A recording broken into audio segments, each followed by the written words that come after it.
Local scene here in the state line area. Thursday, Friday, we'll get the peak effects of it, but they're not going to be high impact effects. It's still a ragged storm right now, really originating from a swirl in the upper levels a few days ago. We let you know about this around Thursday last week, that we can see something developing from this broad swath of mess out here. Some dry air mixed in with it, a little bit of a cooler air core in it. So it's not the classic formed tropical system quite yet, but give it a couple days over warmer waters and it will acquire those characteristics that would make it a tropical storm, likely intensifying before reaching the southeast coast of Florida or thereabouts, and then quickly turning to the north and northeast. So that does have implications on what's likely to happen around here. And it's being steered by a zone of high pressure that's currently entrenched across the mid-Atlantic. So that's going to force it to make that westerly move towards the peninsula.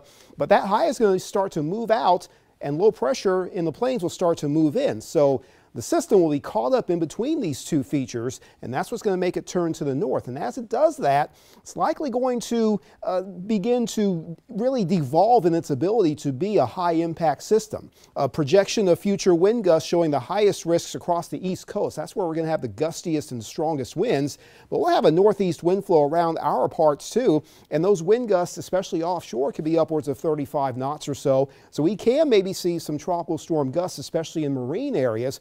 While over land, it looks like our winds will not necessarily be as strong and impactful as what we could see in portions of the peninsula.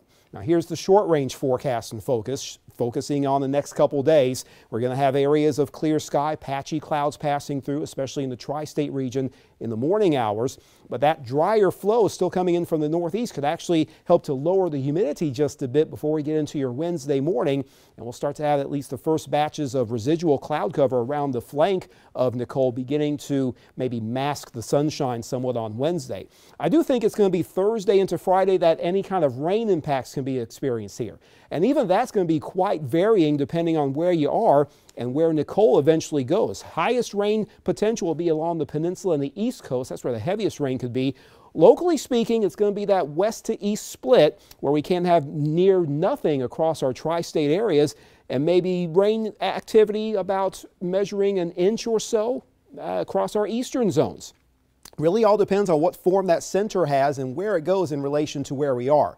The more east it goes and maybe a sharper, quicker turn to the northeast, the less rain coverage that we can have. And one such projection does show how we can have just a few drops in some of our tri-state areas and maybe some times of heavier rain, especially as you move east of I-75 into your Thursday and Friday. So here's what you need to know before we get to that extended forecast. It's sloppily, broadly formed right now. Strongest approach to the Florida East Coast, but when it gets here, it will not be as strong, but we will have some time